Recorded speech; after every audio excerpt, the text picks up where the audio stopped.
Originally, I wasn't gonna talk about monster girls. I was going to explore the infamous tags, lolicon. But as I was scrolling through YouTube, I found something familiar. Something that I've watched a long time ago when I hit my puberty. Monster Musume no Iro Nichijo. It's been years since I last watched Monster Musume, and frankly, seeing this in my feed or my YouTube recommendation reminds me the one tag that I keep forgetting that I consistently always enjoy whenever I read doujin. Monster Go will always be a top tier tag that deliver the story, the plot, the anatomy that you cannot get in a normal human doujin. I don't really see Elf as Monster Girl, and frankly, most of the doujin are super repetitive in terms of plot, the story, and in general just full of cliche like orc, GB, slave. Um, yeah, that's about it. Anyway, I'm just gonna speed run my list from my first to my favorite doujin. First doujin that I read was a cat girl doujin titled Sugi no Kata Dozo. The cat was drawn perfectly, beautifully, and attractive, kind of brownish color, but it has perfectly ample breast that I find it very appealing. It's not furry. I will defend it against the furry claim. I'm not furry. I'm gonna just tell you that. And I still find it very amazing, even after revisiting it a couple of weeks ago to see how it holds up. And then there's a snake girl doujin Lamia. Story involved the Lamia trying to entrap the man but getting trapped instead by the guy, and they end up marrying, and that's such a cute happy story that I just kind of just cannot push it aside as like one of the best doujin with like wholesome plot that I've read, in the midst of the NTL corruption.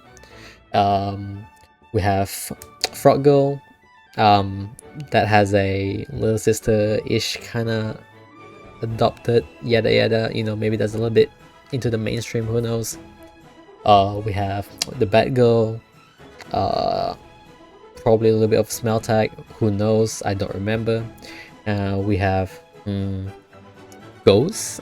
Technically I wouldn't count Ghost as a monster girl, but for the sake of trying to broaden my taste, Ghost Girl is right there as well. For some reason there's like a huge surge now. Maybe some artists just jumping in. Not that I'm complaining. We have, oh my god, Alien. There's the only one Alien doujin, and it's called Asteroid. Word that rhyme with grape. It's a very unique and unusual doujin, and depending on the person, some people don't like it, but the fact that the character does not look resemblance of any human girl is very, on its own, it's attractive. We have Slime, which is beautiful, my favorite monster girl from Monster Musume. Yeah, to name a few. This is Post Not Mercy talking. I forgot to mention the Moth Girl.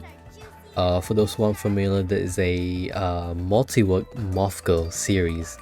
It has really interesting plot, and it has kind of a yandere tag. The third one has a daughter tag, if you're not interested in it, so you can just skip that. But overall, the premise is very interesting. The Moth Girl is designed amazingly, I must say. I guess this doujin kinda makes me overcome my fear of moth in a roundabout way, but hey, I'll take it. So yeah, this doujin is just hot fire, literally. Go try read it. For me, the start was the, like I said previously, the Catgirl doujin. I think that's a perfect start for me. For every single person, there's a starting doujin. Some of the tags that I read for the past few years does not have a good starting doujin, and that can affect people.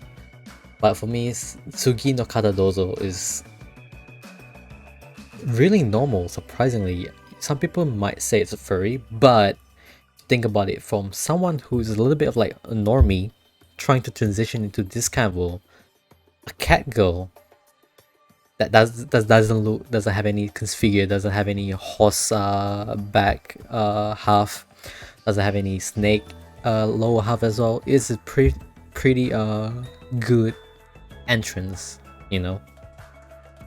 So I'll say this is the perfect one for me. And then I started to read a lot more of Mizone's work. This guy draws I'm not sure if he draws any human doujin, but most of his work are monster girls, and one of them is this doujin title for Master's Hospitality, which follows the story of Hebihime, you know, a lamia who tries to devour the traveler, but instead getting eaten up by him, and then they both ended up marrying each other, you know, in the midst of the NTR play. Sometimes, you know, a wholesomeness can just kind of keeps you going. You know, it doesn't emotionally destroy you, depending on which side of NTR you in. Plant Girl, if you are into those, Mizune also draws two pieces, two doujin that I can think of. You can go explore that. The second one has a newly wed character development kinda ish. And I would suggest another monster girl author named June, and you might recognize one of his latest adaptation from his doujin, Kemonoko Shushin Ushi Musume Bell.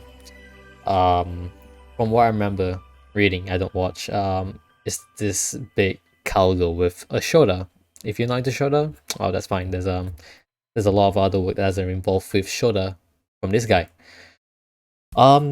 This author have a multi-series work titled Animal Girl Hotline, where the plot essentially is just a Uber deliver monster girl to the caller. For example, I will be calling, like, for example, I want a dominant mommy character. Then the phone would probably send me Ragnara, for example. You know, the dominant mommy to me. The series, from what I remember, have frog girls, cowgirls, bat girls, and snake girl. There's probably cat girls and rabbit girls as well. I don't read those yet. And overall, the stories kind of interconnected with each other, and the last one just kind of sums up everything in a wholesome way. For H and Eroge, I would say that I don't have enough experience to recommend you guys anything good. But I can recommend you this one beautiful H that I watched a long time ago, titled A Beautiful Greed. It has 3 separate stories in one episode between a Centaur girl, an octopus girl, and an orca girl. The story itself is really amazing. I like the Centaur one, it's really wholesome. And for the game, I highly suggest Monster Girl Quest. I play the game, I think, halfway. I'm not sure the timeline and the progression, but I did get molested by plant girls, slugs, snail, goblin, dragons. I am not sure. There's probably a lot more because I purposefully lost in the battle so that I can see the scene involving the main character and specific monster girl. If you guys prefer some like normal visual novel stuff, then I highly suggest Love at First Sight and Butterfly Affection. Both of these are made by the same studio that made Teaching Feeling, a name that you might be familiar with. Trust me, it's really wholesome as well. And yeah, try giving this few title a try. Let's see whether you can like Monster Girl through this medium. Now, before I finish recording this video, look at Ragnara, the spider girl that's on the screen right now. Tell me that you can get a girl that can tie you up bonded style from a ceiling and able to support you fully using only her leg. You cannot get this from any other human or monster girl, for example.